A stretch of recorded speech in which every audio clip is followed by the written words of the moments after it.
Arro pessoal, bom dia, boa tarde ou boa noite, aqui é o Amir Suryashanti trazendo mais uma reflexão para vocês. Estou aqui com o Duque no meio da floresta, talvez vocês ouçam aí o som da floresta, e vamos lá falar um pouquinho sobre o Ano Novo Astrológico, né? Foi ontem, eu não consegui mandar o áudio ontem, mas mando hoje e tá valendo porque afinal é o mapa para o ano inteiro, né? Então vamos lá, 20 de março, ontem, às 6h30 da manhã, 6h37 mais precisamente aqui no Brasil, o Sol entrou em Áries.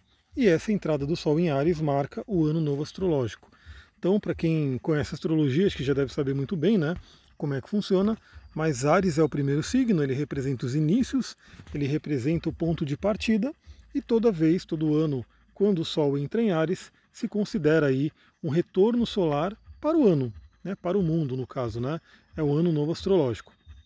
Então é um momento muito forte, né, um momento de muita energia. Esse mapa, né, que é gerado na entrada do Sol em Áries, ele é um mapa que ele é meio que congelado e válido para o ano inteiro. Então a gente pode ter um tom do ano aí, dá para refletir um pouco no ano, como vai ser o ano por conta desse mapa. E obviamente para quem tem o seu mapa pessoal, você pode fazer, né, dar uma olhada ali como é que caiu esse momento, né, o mapa de ontem, os trânsitos de ontem, como que eles se cristalizaram no seu próprio mapa, né, para valer para o ano. Então vamos lá, entrada do Sol em Áries, como eu já falei, vai falar sobre inícios. Inícios, então assim, é aquele momento que traz o impulso para a gente iniciar coisas, iniciar projetos, iniciar o ano, né? Aliás, tem uma polêmica, né, na astrologia. A astrologia tem algumas polêmicas, obviamente, porque é um estudo, é uma linha de conhecimento que tem ali a mente, né, de muitas pessoas, e aí algumas pessoas concordam, outras não concordam, então tem algumas polêmicas na astrologia. Uma polêmica clássica é aquela polêmica do inferno astral, que sempre vem aquela pergunta, né?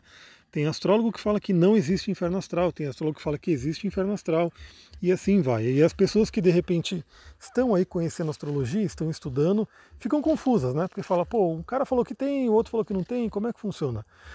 E eu gosto de, como eu posso dizer, aprofundar muito e entender os porquês. Né? Então, realmente, assim, falar só, existe inferno astral, é o momento infernal da nossa vida? Não, não é assim.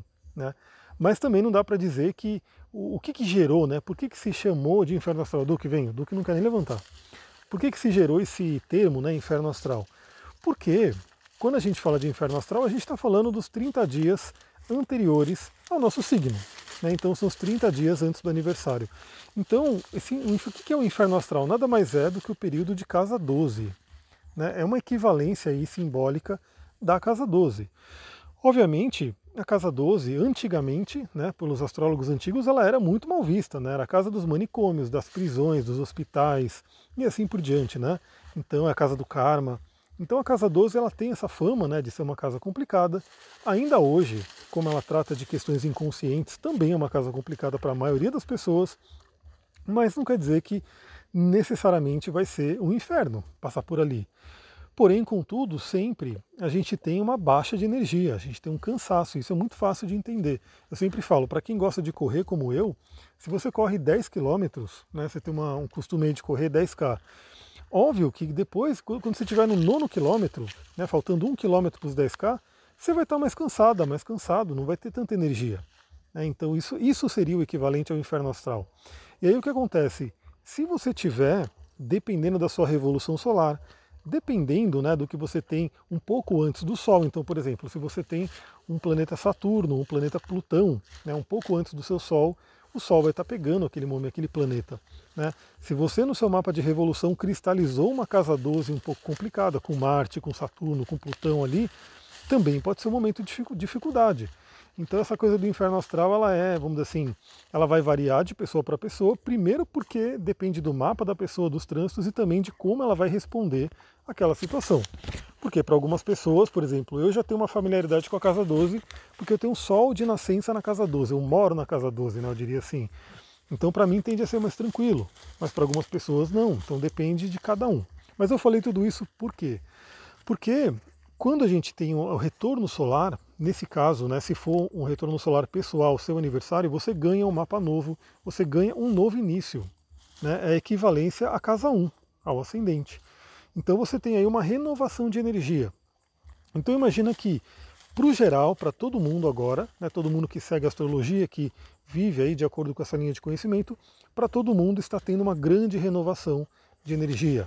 Né, Sol entrando em Áries, trazendo aí todo esse simbolismo do fogo cardinal, que é o elemento fogo, né, que nos incita à ação, né, faz a gente se movimentar, e o cardinal, que é o impulso. Então o Áries, ele é relativo àquela faísca, né, que dá início a uma fogueira. Aliás, hoje eu vou fazer uma fogueira por causa do Mabel, né? Tem aí a entrada do outono, vou fazer uma fogueira aqui, que é um lugar maravilhoso. Depois eu vou filmar a fogueira, vou postar para vocês ali no Instagram. Então, Áries é aquele início. Então, para todo mundo, estamos tendo essa recarga de energia, né? Esse momento de vamos recarregar as energias, vamos encher o tanque, né? Para quem dirige também, né? Para quem dirige, quando você está numa estrada e você está ali na reserva, você está com medo ali de acabar a sua gasolina, o seu combustível, o que você vai fazer, né? No geral, se você conhecer, você vai pisar menos, você vai acelerar menos. Por quê? Porque quanto menos você forçar ali no acelerador, mais você economiza gasolina. E aí você fica naquela tensão, né? Pô, chegou uma subidona, apareceu uma subida, meu Deus, né? Como é que eu vou, né, gastar gasolina que eu já não tenho nessa subida? Agora, quando você para num posto, reabastece, enche o tanque, dá aquele alívio, né? Aí você pode sair na estrada novamente e andar normalmente com toda a energia e assim por diante. Esse é um grande simbolismo para o nosso ano novo. E aí, vamos lá. O que eu destaquei aqui no mapa, né? Porque como eu falei, ele gera um mapa, ele cristaliza um mapa para a gente poder olhar, para a gente poder entender as energias. O que eu anotei aqui para a gente conversar? Primeiramente, né, temos Quirón aí no início de Áries. Então o Sol, ele faz aí um contato com Quirón. Ou seja, Quirón é o cara da cura, Quirón é o planeta que representa essa questão da cura, o curador ferido. E o nosso mundo precisa de cura. Né? A gente vê aí que é sempre bom lembrar, né? Porque antes, né, da pandemia, lá para antes de 2019, por aí, todos os astrólogos já falavam, né, que 2020 ia ser um ano marcante, né, ia ser um ano realmente intenso, transformador por conta do stellium que a gente estava tendo aí, que a gente ia ter em Capricórnio. Então, assim, isso aí já era falado, né? Só que ninguém sabia exatamente que era uma pandemia, que era uma doença que ia se alastrar pelo mundo. Mas está aí, né? A doença surgiu, mostrando aí simbolicamente que o ser humano está doente, o mundo está doente, né? A nossa natureza está doente. Então, por isso que eu sempre estou postando aqui, né, as trilhas, as coisas, e realmente algumas pessoas comentam comigo, nossa, eu gostaria de morar num lugar assim, eu acho legal quando você coloca, eu sinto a energia da natureza, e eu faço isso justamente porque eu gostaria que quanto mais pessoas tivessem essa consciência da importância da natureza, de cuidar da natureza, que é a saúde do nosso planeta, vamos dizer assim, né, melhor seria. Né, melhor seria porque aí sim a gente estaria contribuindo com a cura do mundo e, consequentemente, com a nossa cura. Então já marca esse ano, né, para todo mundo. Quais são as suas feridas? Do que você precisa se curar? Né, como é que está a sua saúde física, emocional, mental? Para quem segue a minha linha de terapia, né, eu trabalho com a linguagem do corpo, metafísica da saúde, a doença como simbolismo. A gente sabe que toda doença física ela tem um início ali, ela tem uma causa emocional, espiritual, mental. Então, esse Quirón ele está simbolizando muito isso. Vamos olhar para as nossas feridas, vamos olhar para o que precisa ser curado. Lembrando, né, por mais que algumas pessoas sejam mais materialistas e não querem, né, seguir essa linha de conhecimento, cada vez mais a própria ciência vai encostar nisso, vai começar a trazer esse tipo de informação. Mas se a pessoa pegou uma doença, ela passou ali por questões espirituais, mentais e emocionais que abriram um campo para aquela doença entrar. Né? Assim, não tem outra explicação, porque, por exemplo, você pode ver, eu vi uma matéria aí esses dias de um cara, né, o escritor americano que tinha super anticorpos contra o coronavírus. Aí eu falei, meu Deus, mas quantas pessoas que eu conheço, né, talvez até eu mesmo, e sei lá, eu já sou isolado de natureza, né, mas queira ou não, eu certamente tive contato com o vírus. Muitas pessoas que eu conheço, né, que a esposa pegou, que o marido pegou, que enfim, alguém da casa pegou e não pegou o coronavírus, né, conviveu com a pessoa e não pegou. Então não é que o cara tem super anticorpos, é que simplesmente, né, o organismo dele não está aberto para o vírus.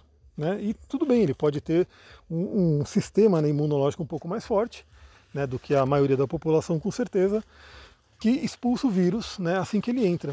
E é assim, se a gente tem aí o nosso espiritual, o nosso mental, o nosso emocional bem equilibrado, bem trabalhado, o nosso corpo físico também vai ter essa força. Obviamente tem coisa que vai acontecer e tem que acontecer e não tem jeito, né? Mas é óbvio que se a gente cuidar da nossa prevenção é muito melhor, né? Então se você tiver aí uma mente, uma emoção e um espírito bem trabalhado, novamente o corpo também, fazer o que eu estou fazendo aqui, exercício, ir para a natureza, cuidar do seu templo, isso é fundamental. Então o primeiro destaque, né, Sol com Quirón. Depois temos aí em Áries, né, falando realmente, e esse é um detalhe muito importante. O Quirón está em Áries, né? Áries é o signo do eu, individual. E eu sempre venho falando para todo mundo, galera, cuidem do seu corpo, vocês. Cuidem dos seus corpos, estudem. Hoje a gente não está mais numa sociedade que depende, né, por exemplo, só do médico. Você pode estudar, você pode comprar cursos, hoje tem muitos cursos online que eu mesmo acompanho, né, que falam sobre como cuidar do templo, da saúde. E claro, se você for no médico, trabalhe junto com ele, né? Saiba, né, o que está acontecendo, já tenha lá primeiro, né, tem uma prevenção, para você não ter que ficar indo no médico toda hora com doença. Então esse Quirón em Áries pode estar trazendo esse simbolismo também de cuide você da sua saúde, cuide você do seu templo. Claro que temos muitos profissionais de saúde que vão contribuir, vão te ajudar, mas nenhum profissional de saúde vai fazer por você. Então é muito comum também a pessoa vai no nutricionista, vai numa médica, num médico, vai num lugar e a pessoa fala, faz isso, isso, isso, para de fazer isso, aquilo, e a pessoa não faz, né? Então, coma de uma forma saudável, a pessoa não come. Para de comer isso, a pessoa não come. Então não adianta. A gente tem que fazer a nossa parte. Lua, Marte e Caput Draconis em Gêmeos. Gêmeos, o signo da comunicação. Então, novamente, esse tema da comunicação vai ser muito forte esse ano, né? A Lua, que é um ponto bem sensível, fala do nosso emocional, fala do que está mais próximo aqui, caiu em Gêmeos. Então fala aí sobre a importância de comunicarmos. O Caput Draconis, né, a cabeça do dragão, já está há um tempo e está simbolizando, está sinalizando que todo mundo tem que ir para esse lado da comunicação efetiva, da curiosidade, do estudo, como eu já tenho falado há algum tempo aqui. E o Marte, né, aquela coisa, né, muito cuidado com a comunicação. Muito cuidado, porque a gente tem até, inclusive, alguns aspectos que podem reforçar isso. Então, pensa aí como que você está se comunicando e, principalmente, como que estão os seus estudos. Como eu falei, né, olha como uma coisa vai ligando a outra. Hoje a informação está muito disponível, né? Na verdade tem que fazer uma curadoria, né? Porque tem tanto coisa boa quanto coisa não tão boa. Mas pensa, né? Para que você está direcionando a sua mente? Será que você está estudando coisas que estão te ajudando a evoluir? Esse é um tema para o ano, né? Teremos também Mercúrio, Vênus e Netuno em Peixes. Peixes, o signo do amor universal, da espiritualidade. Então esse é um ponto importante, né? Enquanto Marte está em Gêmeos, né, o planeta que rege Gêmeos, Mercúrio, está em Peixes, junto com Vênus e Netuno, falando da importância da comunicação amorosa.